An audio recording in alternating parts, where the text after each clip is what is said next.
Muy buenas noches, bienvenidos a Odisea. Estamos empezando el final de un día intensísimo en el que se siguen produciendo novedades. Acaba de presentar su renuncia el ministro Jorge Lemus, de Salud. Lo va a reemplazar el doctor Adolfo Rubinstein, que es viceministro de Salud. Las razones de la renuncia de Lemus explicaban recién en el gobierno: desgaste, velocidad. Parece que no tenía la velocidad que esperaba el jefe. Lemus, que acompañó a Macri en la gestión de la ciudad de Buenos Aires, va a ser reemplazado entonces por un doctor, un médico prestigioso, mucha relación con el radicalismo y que ingresó no hace mucho tiempo en el Ministerio de Salud. Pero no es la única novedad del día. Renuncia de la doctora Alejandra Gils Carbó con fecha de diciembre, una renuncia importante, muy esperada por el oficialismo. La Procuradora General de la Nación, la jefa del Ministerio Público, la jefa de los fiscales. Ya vamos a hablar de qué significa esta renuncia y vamos a hablar de la guerra que se desata ahora por la sucesión de Gils Carbó. Lo más importante de todo, el discurso del presidente Macri, que hoy, alrededor del mediodía, enmarcó en términos bastante generales, más bien con insinuaciones y algunos ejemplos, cuáles van a ser las reformas que él pretende enviar al Congreso a partir de ahora para un tratamiento muy intenso. Ya vamos a repasar ahora más o menos cuáles son los temas generales de los que tenemos conocimiento que se van a ir tratando. Y dado que Macri depende de la colaboración de un sector del peronismo para sacar estas reformas, y todo daría para imaginar que en octubre del año que viene el peronismo va a estar en una situación menos disponible para colaborar con el gobierno que ahora, por la sencilla razón de que se empieza a calentar la campaña electoral por la sucesión del propio Macri, esta ventana que se le abre a Macri desde ahora hasta octubre del año que viene es la ventana de mayor productividad de sus 4 años de gobierno. Después se verá si obtiene la reelección y qué productividad tiene el segundo mandato, si es que lo conquista. Pero estamos hablando de que hoy Macri inauguró lo que va a ser el ciclo más importante de su administración, aquel que, por lo menos en estos 4 años, va a dejar su marca en la historia. Si uno tuviera que definir cuáles fueron las condiciones de posibilidad del kirchnerismo, es una pregunta compleja. Como siempre, cualquier fenómeno histórico, cualquier fenómeno político se resiste a ser interpretado con arreglo a 2 o 3 variables. Pero hay 3 que son seguramente importantísimas, 3 fenómenos que se produjeron en la Argentina para explicar la hegemonía de los Kirchner. La primera, muy importante, el colapso del contrapunto que había tenido el peronismo a lo largo de su historia en el ejercicio de la política, en el juego de la política, el colapso del radicalismo en el año 2001. Un peronismo sin oposición, no solamente a escala nacional, también a escala de las demás jurisdicciones locales. Un peronismo solitario. Segundo, un Estado rico, como no lo conocimos nunca.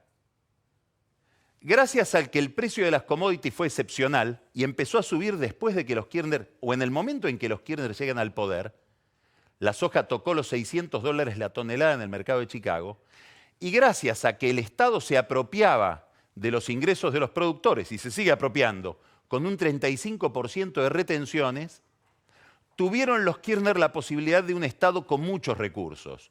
Soledad en el poder, gran billetera. Tercero, una condición de posibilidad para ese experimento populista, con esa gran billetera, asistir a una masa impresionante de pobres. ¿Por qué? Porque en la recesión que transcurrió en la Argentina entre el 98 y el 2002, se generó un boom de pobreza, un boom de desocupación y de informalidad. Soledad en el poder, ausencia de contrapunto, monopolio del poder público.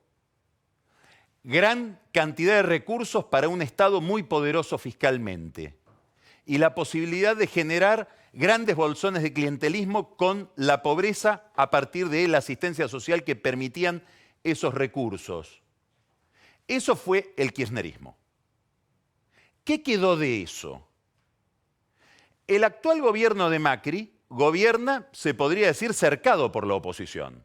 Gran cantidad de opositores en las provincias, básicamente la mayoría de ellos gobernadores peronistas, un sindicalismo en sus distintas variantes alineado con distintas variantes de la oposición peronista, como ha sido tradición en la Argentina, por lo menos para el sector mayoritario del movimiento obrero, y además un presidente en minoría en las dos cámaras. Exactamente lo contrario de ese unicato partidario del que disfrutaron los Kirchner, no por mérito de ellos, ni siquiera porque lo hayan buscado, sino porque el electorado lo dispuso de esa manera.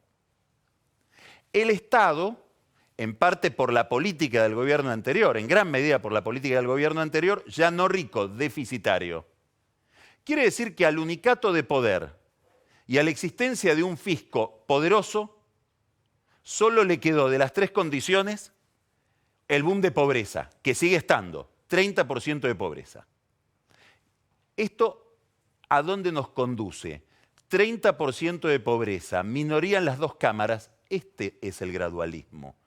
Esta es la razón por la cual, de un gobierno que se propuso vamos por todo, estamos ahora en un gobierno que tiene que ir en todo paso a paso, midiendo la temperatura de cada reforma y buscando la aquiescencia de la oposición para poder lograr las cosas más importantes que son las que tienen sanción parlamentaria, las verdaderas reformas. Todo lo demás son retoques. Este es el paso de una Argentina a otra. Uno lo puede atribuir a virtudes o defectos de los líderes, pero la clave está en el formato de poder. Y el formato de poder ha cambiado rotundamente. En este marco se produce, se expresa el discurso de hoy del presidente, que fue elaborado durante bastante tiempo, con mucha meticulosidad, no solamente por el grupo que se encarga de asesorarlo al presidente en sus discursos, ahí está en el centro Marcos Peña, sino que los lineamientos generales fueron girados después a cada ministro para que controle lo que tiene que ver con su propia área. Fueron formulaciones generales, casi diría criterios, y muchas imputaciones, que fue la zona del discurso más controlada por los que se encargan de la retórica del presidente. ¿Por qué? Porque no querían tampoco un Macri que estuviera señalando con el dedo desde el atril a distintos responsables de los problemas en la Argentina, porque estuvimos durante muchos años acostumbrados a eso, sobre todo durante los 8 años de presidencia de Cristina Kirchner, que hacía arder el atril. Bueno, había que lograr hacer un inventario de las miserias de la vida pública argentina, que es lo que trató de hacer hoy Macri, sin ponerse en una especie de juez terrible que imputara a los demás esas miserias. En el promedio quedó un discurso donde se caracterizó una situación institucional y económica bastante deficitaria y se ilustraron esos déficits con algunos ejemplos aberrantes. Exceso de empleados en la biblioteca del Congreso, algo a lo que ya le contestaron al presidente hoy a la tarde, de parte de la jefa de administración de esa biblioteca, la diputada García. Habló de licencias extraordinarias en la justicia, se refirió a 1000 calamidades en el orden del Poder Ejecutivo, exceso de sindicatos, empresas hiperprotegidas, digamos, una colección de los problemas que él se propone corregir y que el gobierno se propone corregir con un paquete legislativo. Estamos ante un grupo de reformas, una colección de reformas de extraordinaria complejidad. Hay un pacto tributario y fiscal con los gobernadores que tiene que ver con el gasto y también con los impuestos que recaudan las provincias. Eso está ligado a una reforma tributaria.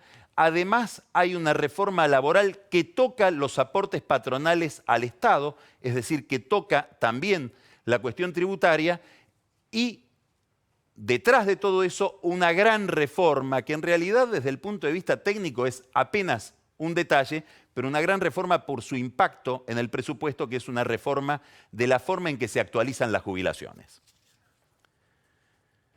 La reforma con los gobernadores o el pacto con los gobernadores, de todo esto obviamente tienen que intervenir las provincias, no solamente porque se habla de temas que tienen que ver con la recaudación de las provincias, por ejemplo, ingresos brutos o sellos, sino porque se habla de otros impuestos, ganancias, IVA, etcétera, que son coparticipables. O sea que esta es una discusión compleja donde están sentadas todas las jurisdicciones, la nación y los 24 distritos en los que está organizado el país.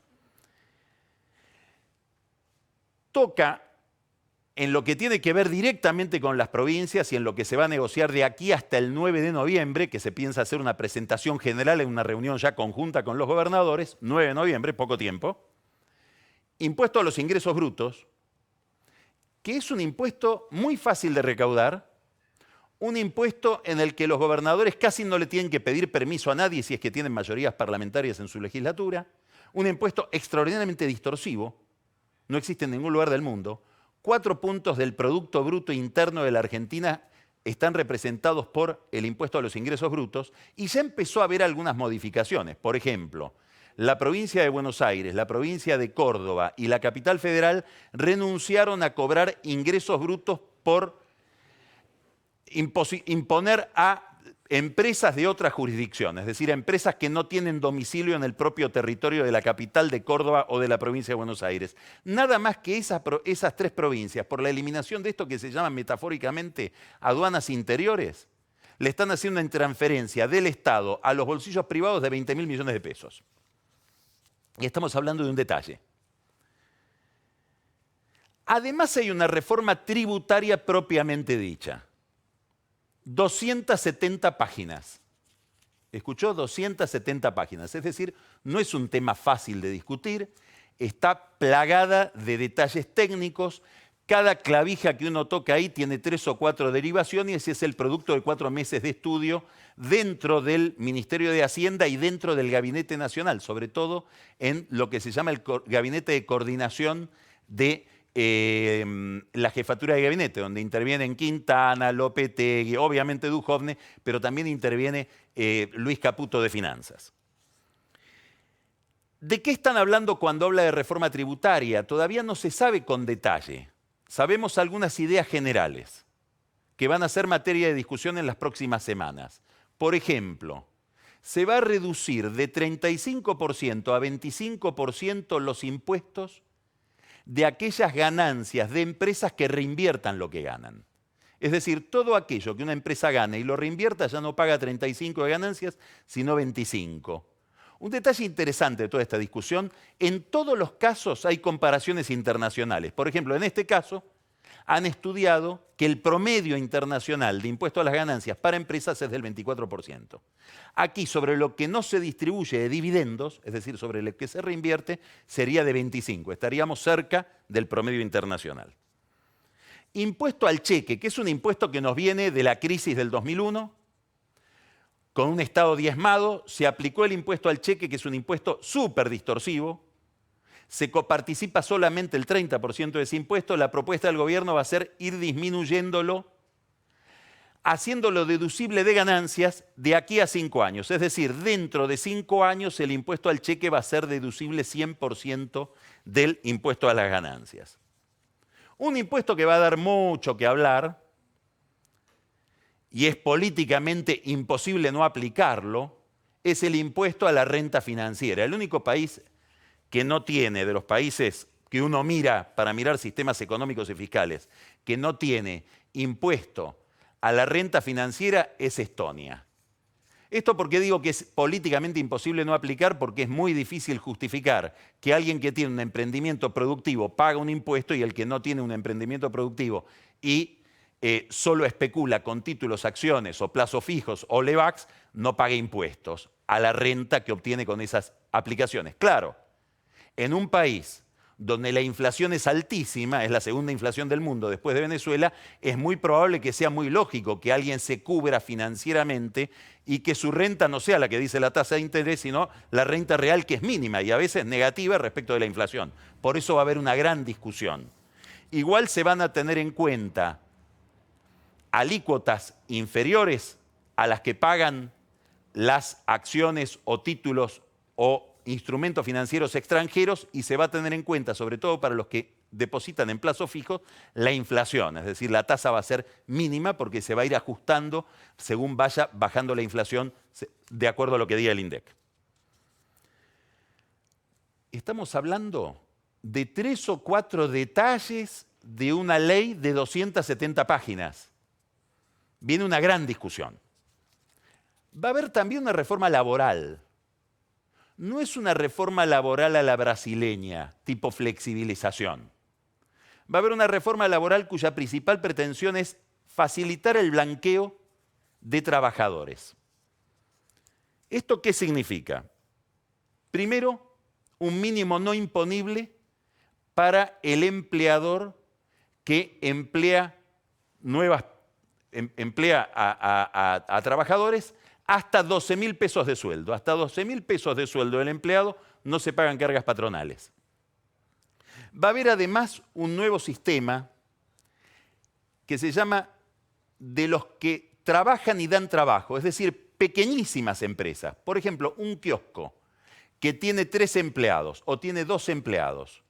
Está llena la economía de esos pequeños emprendimientos que en general todos están informales, los empleados de esos pequeñas empresitas. Bueno, se les va a asignar un aporte fijo mínimo para que tengan cargas sociales, cobertura de riesgos de trabajo y obra social, y eso calcula el gobierno va a permitir el ingreso de 700.000 personas al mercado blanco de trabajo, es decir, van a pasar de la informalidad a la formalidad económica. Se va a estudiar un sistema de fondos de previsión de despidos para actividades que suelen despedir gente por la misma lógica de la actividad. Esto ya existe en la construcción, por ejemplo. Es un fondo ¿para qué? Para que el empresario de construcción que toma un empleado y ya sabe que porque la obra dura un determinado lapso lo va a tener que despedir, se acumula ese fondo y no hay indemnización al final. Bueno, esto se va a tratar de extender a las actividades que son cíclicas. Todo esto ya está negociado con los sindicalistas, esto lo ha llevado adelante en la negociación Jorge Triaca, el ministro de Trabajo, con el método narguile. El método narguile es mostrarles la foto del Pata Medina fumando el narguile y esto ha hecho que los sindicatos se plieguen en su mayoría bastante dócilmente a estas reformas que propone el gobierno, que tampoco son tan dramáticas para los intereses sindicales. Mientras tanto, el enfoque de Macri sigue siendo no hacer una gran reforma legislativa sobre las formas de contratación, sino más bien introducir formas de flexibilización en acuerdos sectoriales. Por ejemplo, hoy se terminó de firmar un acuerdo que a Macri lo tenía sumamente obsesionado. El acuerdo del sector lácteo, que tenía características aberrantes en beneficio del sindicato. Bueno, Atilra, que es el sindicato de lácteos de la República Argentina, se allanó a firmar este acuerdo. Muchos atribuyen que una parte de la crisis de Sancor, no toda la crisis, pero una parte de la crisis de Sancor se debía a los costos que implica este acuerdo laboral del sector lácteo. Hoy se firmó un acuerdo de competitividad láctea y se empezó ya a hablar de un nuevo dueño para Sancor. Esto es una noticia importante, sobre todo para la cuenca lechera de Córdoba y Santa Fe. El principal interesado es Fonterra. Es una de las grandes cooperativas lácteas del mundo, neozelandesa. En el mercado cooperativo la tienen por la más grande del mundo. Es la primera que puso sus ojos en Sancor. Ahora habrá que ver los números de Sancor, la letra fina, para una operación de la máxima importancia para el mercado lácteo en la Argentina. Ahora vienen otros acuerdos. Energías renovables, carne, cueros.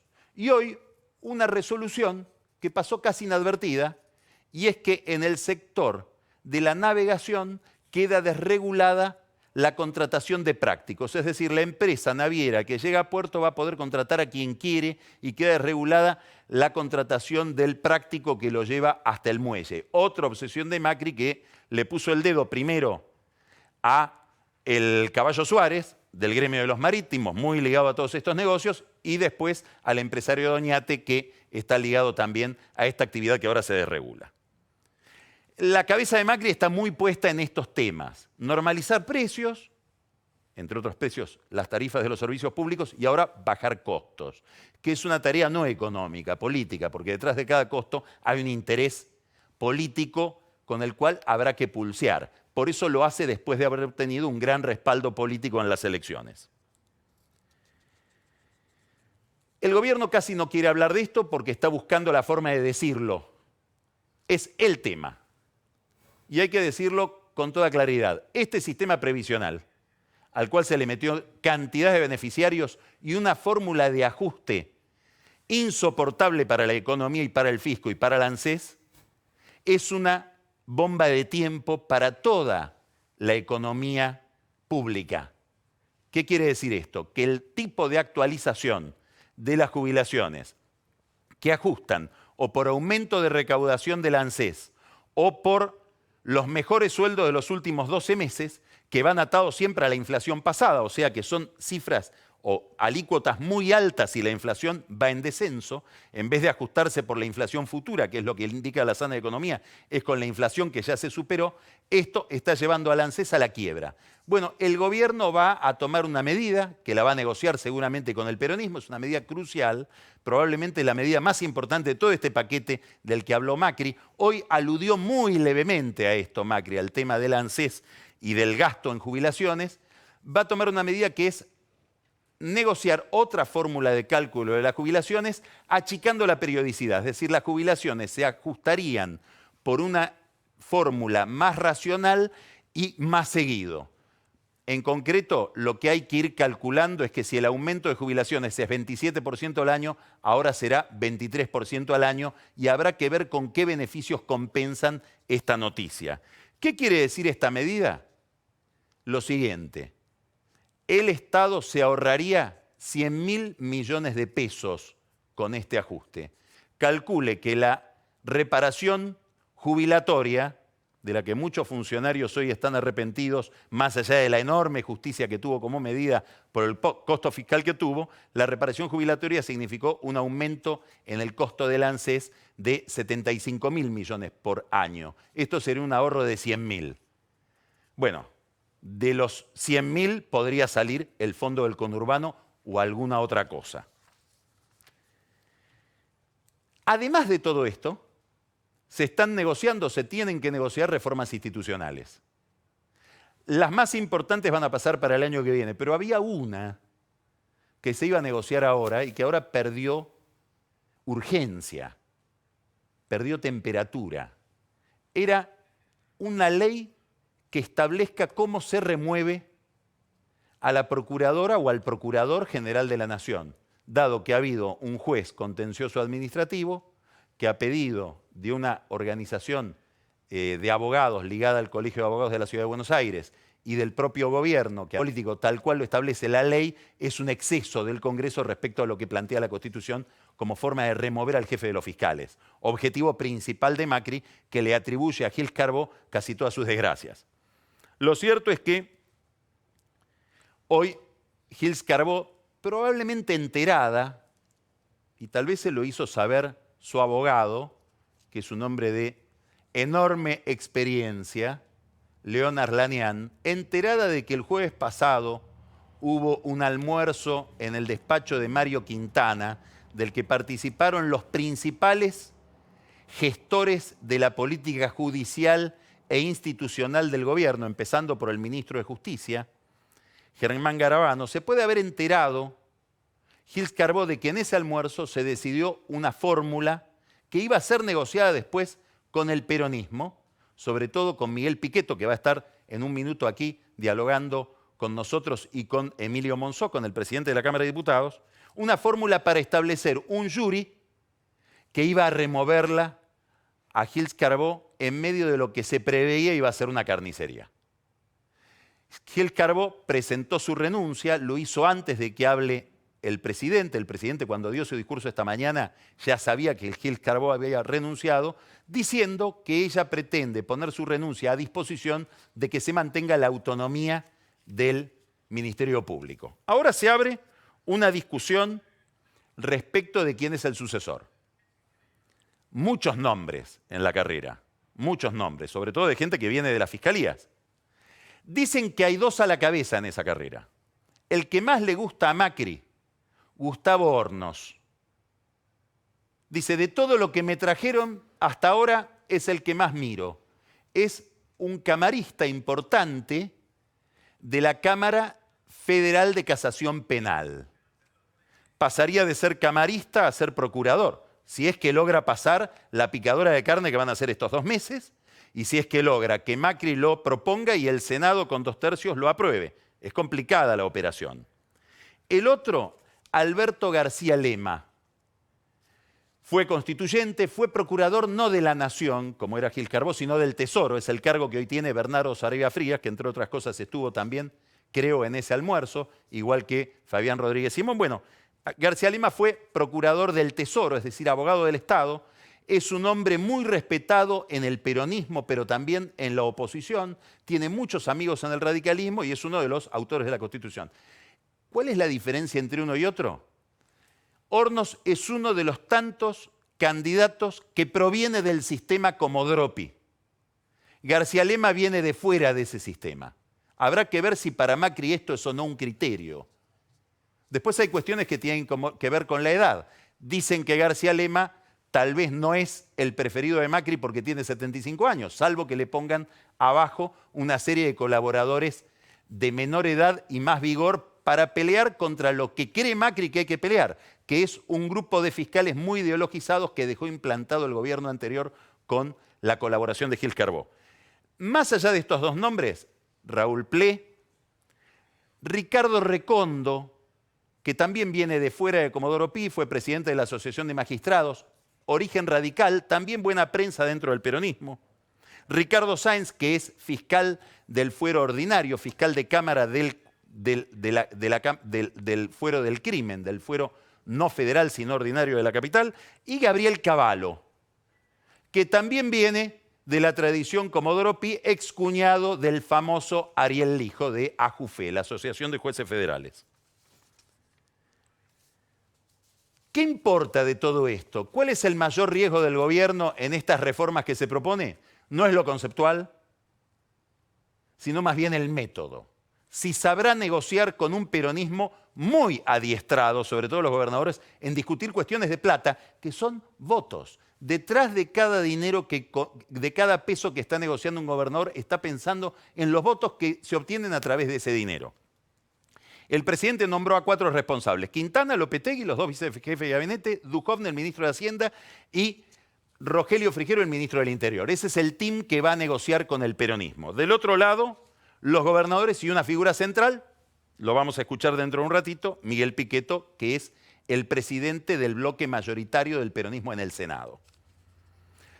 Vamos a preguntarle a Emilio Monzó y a Pichetto cómo se negocia todo esto, por separado, todo junto, qué plazos, si es que lo saben, todavía todo esto se está analizando. Terminamos. ¿Qué es lo importante de esta discusión? Que por primera vez en años se discute un tema que en la Argentina nunca se discutió. ¿Cuánto pagamos de impuestos? ¿Hasta dónde puede haber una rebaja de impuestos con este déficit fiscal? ¿Cómo se reparte la plata dentro del Estado? ¿Cómo puja por ese dinero la clase política? Es una discusión que en cualquier país serio es central.